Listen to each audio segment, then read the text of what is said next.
Okay, who here today is married? Oh, wow. Lots of people. All right, why don't you 6 ladies stand up? Okay, I have a question for you, okay?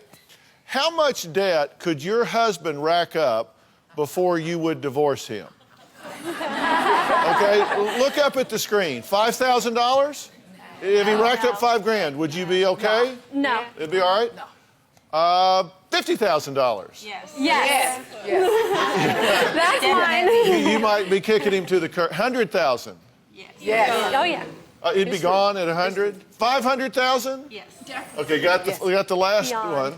All right, now how about this number?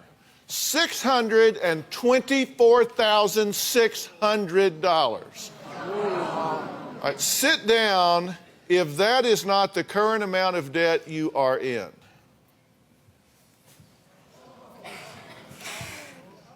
That's your debt. How do you feel about that? Not good. Overwhelmed? Overwhelmed. Scared. Don't know what to do. Have no clue. And you say your husband is responsible for most of that number. For most of it, yeah, I think he is. Okay. Well, we're going to talk to both of you in a minute, okay? All right, have a seat.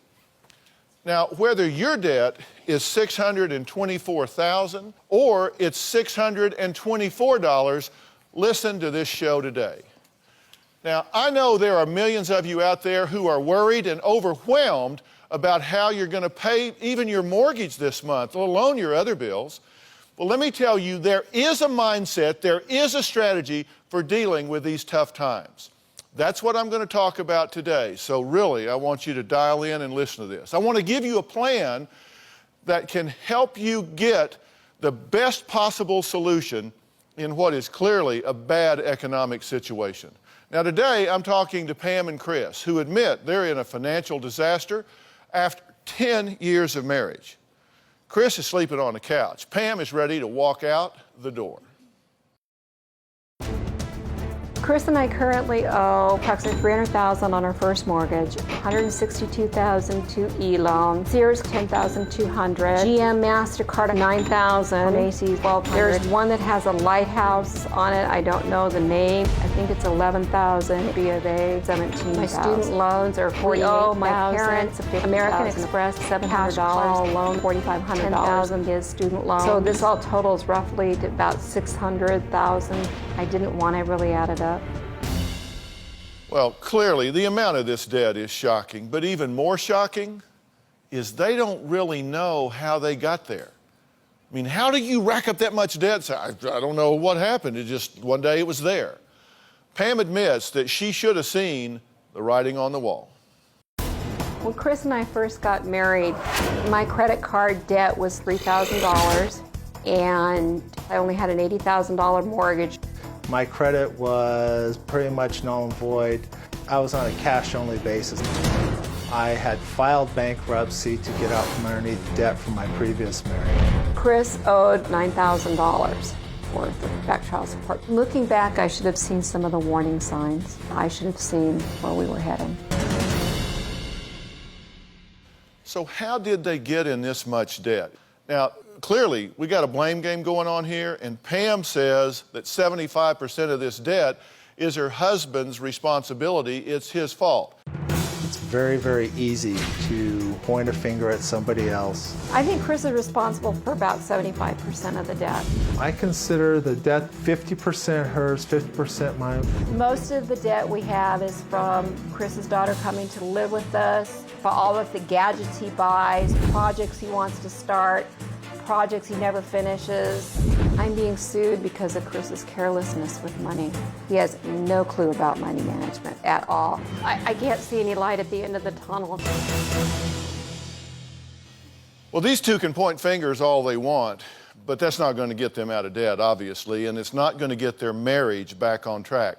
Now, Pam says it just may be too late for a bailout because their marriage is really on the brink. I'm on the brink of divorce because I can't stand being married to the man who doesn't know how to not spend money. I do not want a divorce. My life is just going to hell really fast. I consider Pam to being withdrawn, vindictive, very negative. My wife and I fight daily. I don't trust him anymore. My trust has gone to the toilet. I feel like a second-class citizen. I feel financially trapped.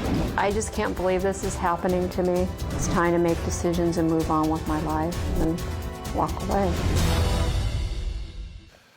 Okay, now, first off, we have to acknowledge there's multiple issues here, right? One are the financial issues. Yeah, that's I mean, correct. that's a really big deal, and in fact, it's the number one reason that people give for relationships failing.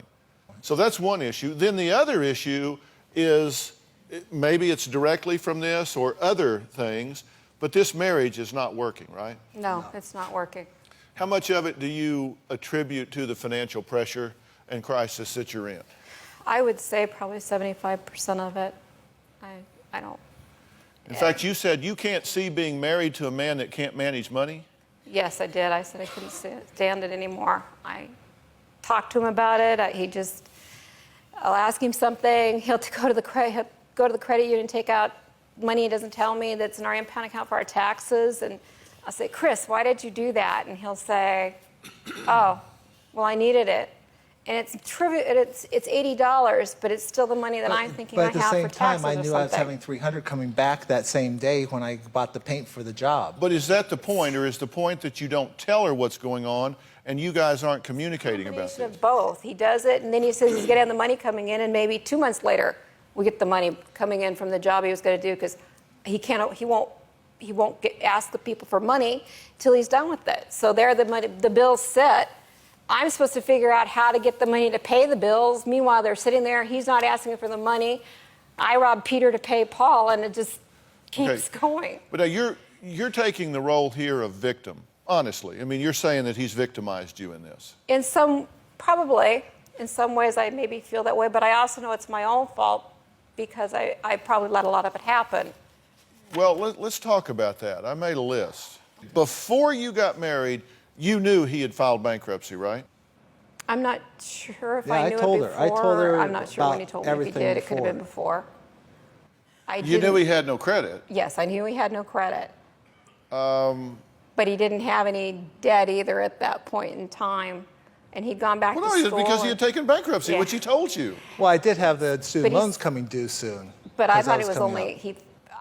he made his bankruptcy sound like it was only like for under $10,000. Are you So I saying don't that know. you didn't have any warning signs? Because to me, it looks like you had some clear warning signs. No, I had warning signs. I think I probably maybe ignored them. I thought he went back to school. I thought he was trying to be something and he was making something out of his life. And I thought those things maybe were things that just happened. Let me just tell you up front, I can't wrap my mind around the fact that you two are $624,600 in debt and you don't really know. You didn't even know that total till we gave it to you, did you? I didn't want to face it. I knew at least it was I knew it was at least $500,000. Okay, well, when you got married, your total indebtedness was $131,000. Yeah. For my Okay, mortgage. and here's what marriage has done for you. Your debt's gone up 491%. You don't get to say, I don't know how that happened. You don't get to say that anymore the rest of this hour, okay? The rest of this show, that's off the table. You don't get to say that because we're going to talk about how it got there. Okay. I'm going to make sure that you have an answer to that. We're talking about how money problems can ruin a marriage. In fact, it's the number one thing that does ruin marriages. Now, I want to give you a plan to help you get out of your financial crisis. Now, I know it seems really overwhelming right now, but you can learn to manage this. So today, I'm going to give you the top 5 ways that experts say things you need to do to get out of debt. Now, number 5 on that list is learning everything you need to know about your debt. That means you need to understand the fine print. You need to be clear on important things like interest rates and fees. Now, you can go to drphil.com and you're going to have more on this step. Now, Pam and Chris are very clear about the exact amount of their debt because we've added it up and given it to them. It's $624,600. But what they can't agree on is how they got there. Our current financial situation is dire. I managed the money in the household. About 2 years ago, while I was in the hospital, Chris made our financial situation much worse. Chris spent $60,000 to $100,000 on God knows what. And he has the nerve to blame me for our debt getting out of control. When I went to the hospital to ask her about the bills, she threw them back at me and says, "You'll have to deal with it." And this is where our finances really started to unravel. If I have a project or a goal, I can spend money very easily. This is the barbecue that Chris started, the hall closet, the heating and air conditioning unit, my parents' motorhome. This is the car that he was supposed to fix. The way Chris is about finishing projects just frustrates the living hell out of me. He went online to Cash Call and decided to take a $5,000 loan out to pay the bills. I told Pam it was 5.9%. Lo and behold, it's at 60%. The guy has a physics degree. He should understand what interest rates are. He has no clue. Do you have a lot of projects? I you have a start? lot of projects. Okay, and you don't finish them. I finish the ones that the funds are there for. And if you The don't one- get bored with it, and you get bored with them real fast. The ones that haven't gotten done have always run out of money, or I have already determined to be a long-term, like the barbecue. I knew that was going to be like a 4 or 5 year project because it's going to take a lot of money You to also put together. said you get bored with them and you don't like to keep working on It them. takes you 4 or 5 years to put up a barbecue? The barbecue is 20 foot long and almost 15 foot tall with the center burners on one side. They've been taken out. Well, I You know can once I build- burned it, but You can build a house in a year. Oh, I know that. Let me tell you something, because I'm kind of cut to the I to the understand. chase on this. You're hugely in denial here, and you're playing semantics and justification games about things that are just not credible. It doesn't take 4 or 5 years to build a barbecue, okay? So, and you're saying he gets bored and he quits on this stuff. Yeah, he gets bored She with says it. that 75% of the credit card debt is in your name, most of it because you buy, it's all in her name, that 75% of it is your expenditures on these projects and tools and things that don't ever get finished. Is that true or false? That is inaccurate. That is I only- inaccurate. I So only y'all have- disagree about that? yeah, Yeah. definitely. All right, It's- Chris, let me be very clear. I've assessed this situation for days. I've read everything we've asked you guys. And in my opinion, this is certainly not all your fault. It is certainly not all your fault. I'm going to talk about that. But if you don't acknowledge some of these things, you're getting ready to get a divorce. I know that. I don't think you do. Because if you do, you wouldn't be a right fighter. You wouldn't be in here trying to justify things that aren't justifiable. Look, we are in tough economic times right now. And you guys have collectively created some problems. But if one of you is either delusional or one of you is just simply not owning up to the situation, and the reason that's important is you can't fix what you don't acknowledge. Now, you say, and I'm reading this as a quote, 75% of the credit card debt in your name is Chris's fault, not responsibility, fault, for spending too much on projects and tools. $17,000 on Visa card, $11,000 on a second credit card, $10,200 on a Sears card, $10,000 on your student loan, $9,000 on General Motors credit card, $1,200 on Macy's, and you two have refinanced your home yes. we have. to the tune of $121,000. You got an e-loan home equity line for $168,000. But we refinanced to get rid of the equity line of credit once to a $300,000 mortgage. Oh, I'm getting, that's my next okay. line. I'm getting there. So we got 121, 168, 300,000, and then you can't remember all the unfinished products because there are too many. 8,000 barbecue, 5,000 garage, 3,000 wood burning stove, 2,000 bedroom closet, cabinets at your mother's house, guest room closet. You've got so much debt here. Why do you care what's in the guest room closet? You can't afford to have any guests. I just wanted it back to being a closet. Everything was piled out in the room. I got sick of looking at it. I So wanted this isn't it all back. Chris. Back looking at it. She would I tell never me said to it do a was all- project. I never meant to say it was, or made you feel that it was all Chris. I do take some responsibility of it. I mean, I would get a project. She would say, I want my closet back as a closet. I want my hall closet so I can put things But it was into a closet when you took it And- apart. Why couldn't you? You told me you couldn't use the wood. This is math, not magic. You can't afford that. That's right. If you're keeping your stuff in a box in the garage, you can't afford to redo a closet. You don't own your home anymore. The bank owns your home. That's right. Well, today I'm talking about what to do if you're one of the millions of Americans that are in serious financial trouble. I mean, you're worried, are you going to be able to pay for your house, cars, food? What about the kids, holidays? I mean, all of these things are so much pressure on people right now. And if the fear and stress over money problems seems overwhelming, I want you to know that there are ways to manage this, but you've got to understand this is math. It doesn't matter what you think you deserve. It doesn't matter what you think you should have. And you have to start redefining some terms. You just have to take the word fixed out of your vocabulary. You can't think of your income as fixed. You can't think of your expenses as fixed. We've been counting down the top 5 ways that you have to use to manage your debt. Number 4 is honor all of your debt is equal. It's never okay to not pay something. If you want a bill to go away, you need to pay it, plain and simple. They just don't go away. You can go to drphil.com for more information about this step as well. I'm talking to Pam and Chris.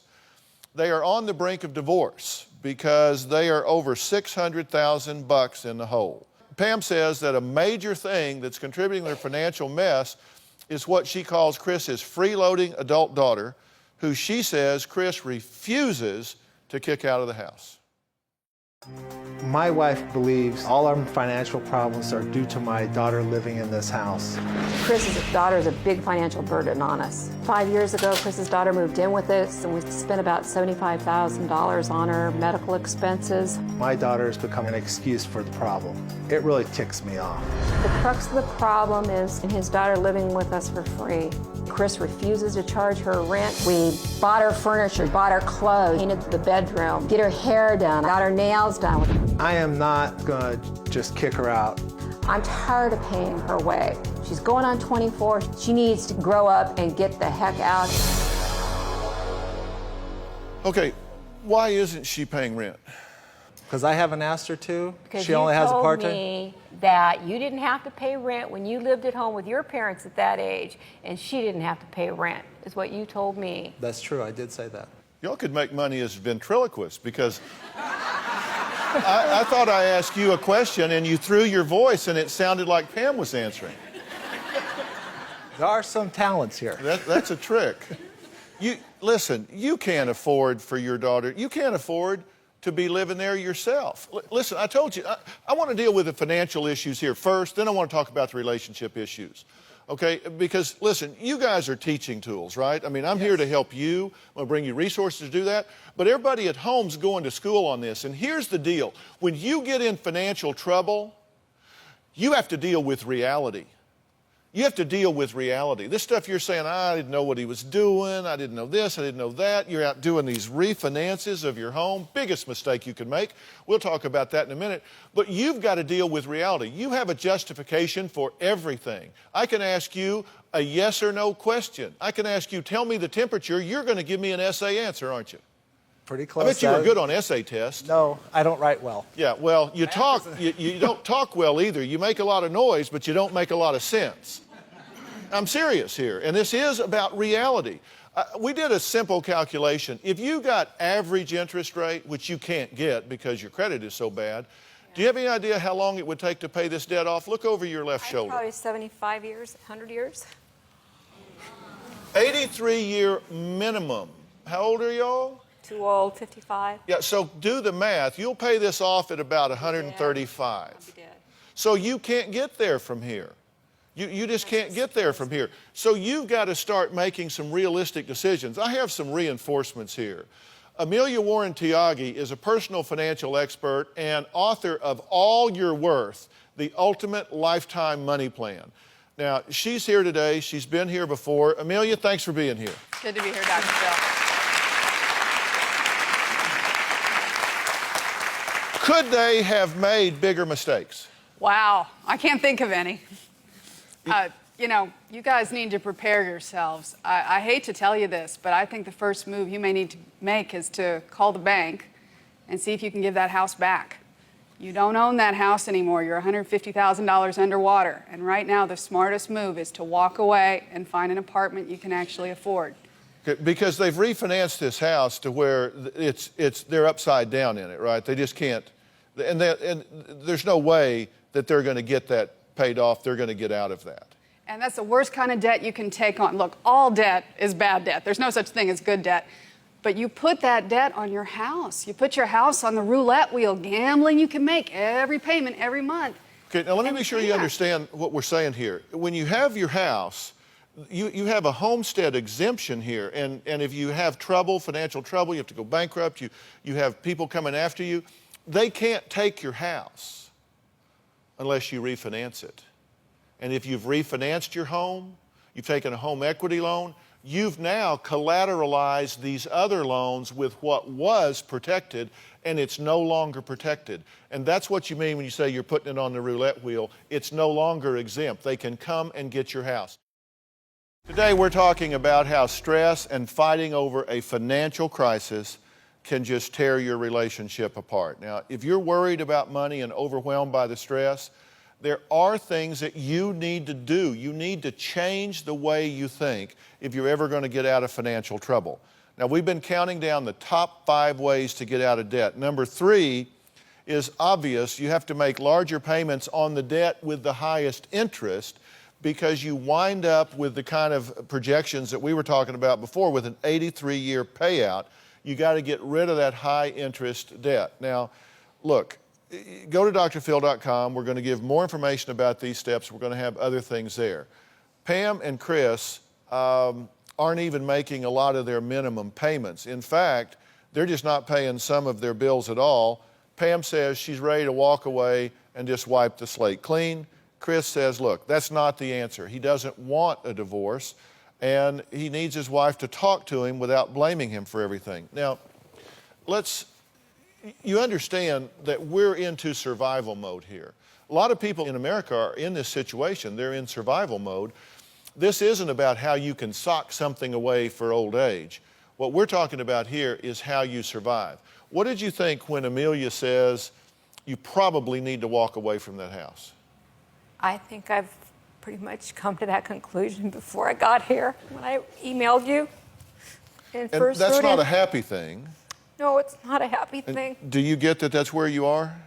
I understand that's where we are. It's not what my goal was. It wasn't the goal at all, and I don't want to lose the house because I don't, even though my name's on it, I don't consider it mine. Okay, but this is, what we've said is we're not going to be in denial. Right. This is like you've fallen off the back of the boat, you have an anvil tied around your neck, and you have to swim to shore. Now, when somebody comes and says, look, cut the anvil loose, and you've at least got a chance of making shore. But right now, this house is like an anvil around your neck. You are upside down in it, and there are so many people in America that got into these homes with subprime mortgage and one thing and another, and there's just no way to get out of them. True? Yeah, it's true. This problem is happening. We've got millions of people out there losing their homes. And, you know, not all of them made the kind of mistakes you all made, but it's happening everywhere. Are they candidates for bankruptcy, in your opinion? For you folks, I would say walk away from that house and try and pay off your debt. I don't think we need to file for bankruptcy right this minute, but I would still get on the phone with a good attorney just in case it comes to that. Okay, why not? Why not file bankruptcy when there's $624,600 in debt? Well, I tell you why, and there's 2 reasons. The first is bankruptcy ain't going to help with your student loans. You're looking at, what is it, $75,000 between the 2 of you in student loans. Those are following you anyway. And now we've got $450,000 on that house. And if you're going to give the house back, hopefully you can work it out with the banks, and that's going to be some negotiation that they'll take a short sale on that house and you can walk away. Yeah, there's 6 vacant houses out where we're at right now. The bank doesn't want the house, right? I mean, they don't want the house, they want the money. They want the money, but they also get the dry lemon principle. There's folks walking away from houses all across. You may need to file from bankruptcy, though, to get them to take that house back. Let's be realistic here. You do anticipate an inheritance coming down the pike, right? Of some sort from my parents, yes. Right. I don't know how much okay, exactly, and but if you get that inheritance before you get bankruptcy protection or before you get yourself out of debt, it's gone, true? Wouldn't that be sucked in as an asset to the estate for bankruptcy? Yes, it would, Dr. Phil. Yes, it would. And any creditor can come and tap your bank account. And You know, you said you're getting sued. They're going to go after whatever's in your bank account and take it out. That scares me to death. Because I don't have, everything I had went in my house when I only owed $80,000. I put $75,000 cash in it to have it built out of money I had previously. So I'm willing to walk away from it as much as it hurts, and I know I need to, and it's scary. Okay. But the good news is you two have a great income, right? I mean, we have something to work with here, whereas a lot of people are in these positions and they just don't have income to fall back on. At least, we have a cash flow here. Yeah, but So- my income is limited. Well, it may have to get unlimited. We may have to do some things to bring it about. And I understand that's not as easy as said than done. Now, I know millions of you are stressed about finances right now. We've been counting down the top 5 things you have to do to get rid of that mounting debt. Now, you can find these steps on drphil.com. Number 2 is always try to make more than the minimum payment. If you've got debt, you got to try to accelerate its reduction. Now, I've been talking to Pam and Chris. They say their debt is not the only struggle in their marriage. They may not agree on how they got into financial trouble, but they agree that their sex life is non-existent. Right now, I really don't find Chris sexually appealing at all. Pam hasn't initiated any type of advances towards me in 5 years. I don't want to be intimate with Chris because I think he's fat, selfish, clueless. Some of the things he does disgust me, and I don't want to sleep with him. Pam has compared my advances towards her as rape. I've just been sleeping on the couch. It's really hard to be loving and affectionate to someone who has created all these problems and really takes no accountability for anything. I don't know if I love him or not. Tell me why you think she's having a problem with you in this regard. I consider some of the issues that are, I have gained probably 80 pounds since we were married. She's an excellent cook. I have, I don't cook much anymore. no. Some of the other things that I don't know why, because our communications don't exist. Okay. Do you not know why, or do you not want to think about why? I don't, Do you think she respects you? no, Do you think she trusts you? no.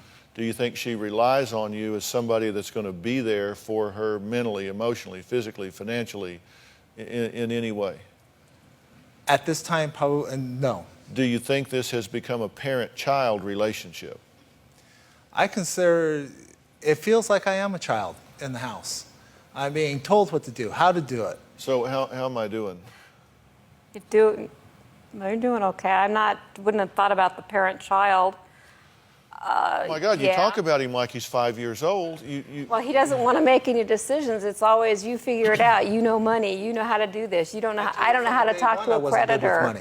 I don't know how to address problems. Well, you got to do something. Okay.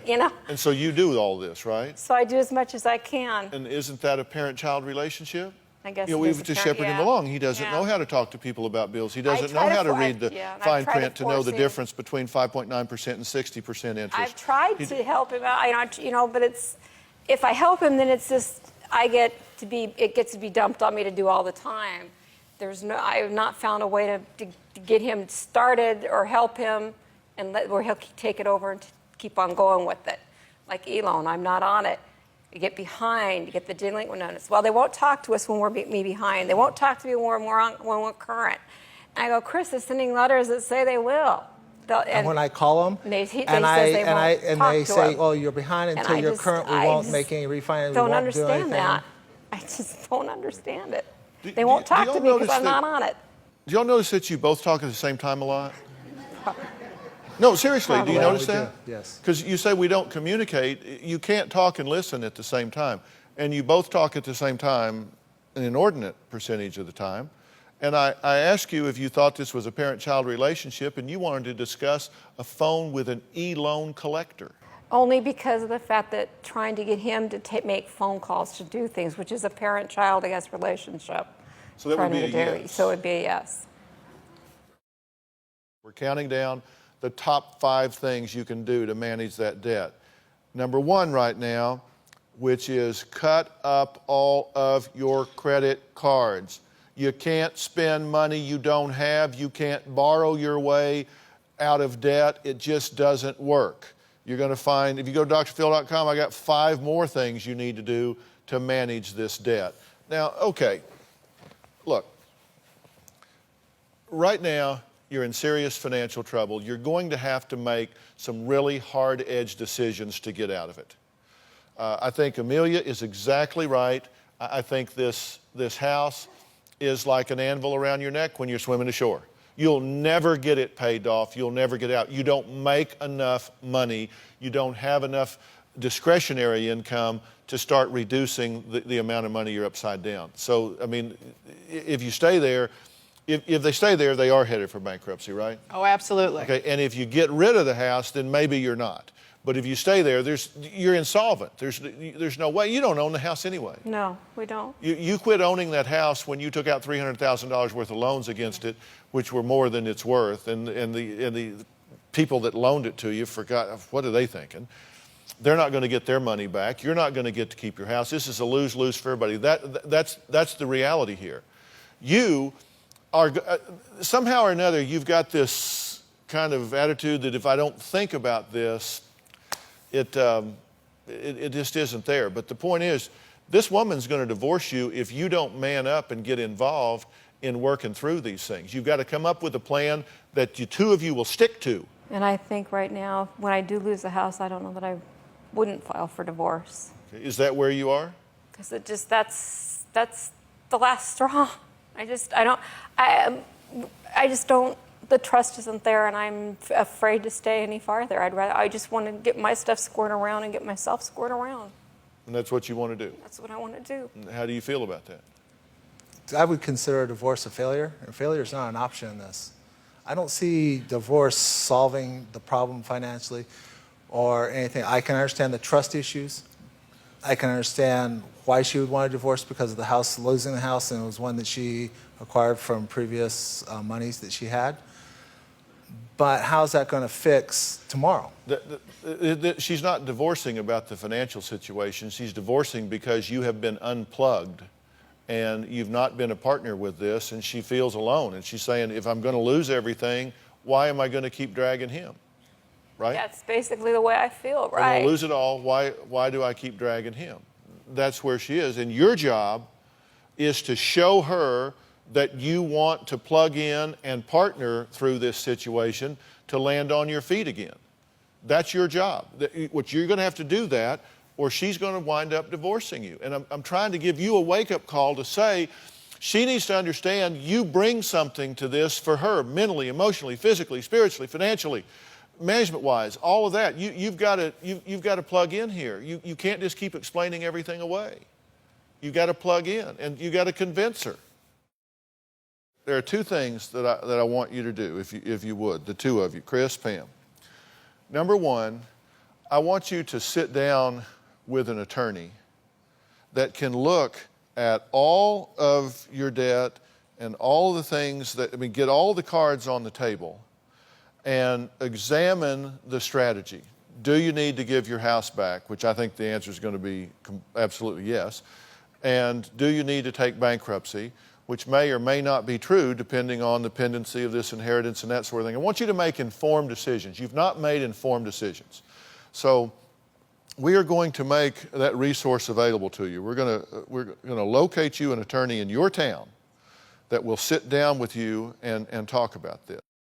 Amelia, I'm going to ask you to stay plugged in with these 2 as well. And let me tell you, she'll tell you the truth whether you want to hear it or you don't. And it'll be right, by the way. And secondly, before you decide to pull the plug on this, I do want to arrange a counselor for the 2 of you to sit down and talk about ownership in these problems. And Chris, you're going to have to, I said you're going to have to man up. You're kind of like, well, I don't know. It's here, it's there. I was working on this and I didn't finish it. If that's the way you're engaged here, you're headed for divorce. I told you that at the beginning of the show. But I want you to have the opportunity to declare a new day and partner with your wife in a different way. So I want you to do those two things before you pull the trigger. And we'll do them right away. I'm not saying this is going to be like a 6-month thing. Are you willing to do that? Chris? I am.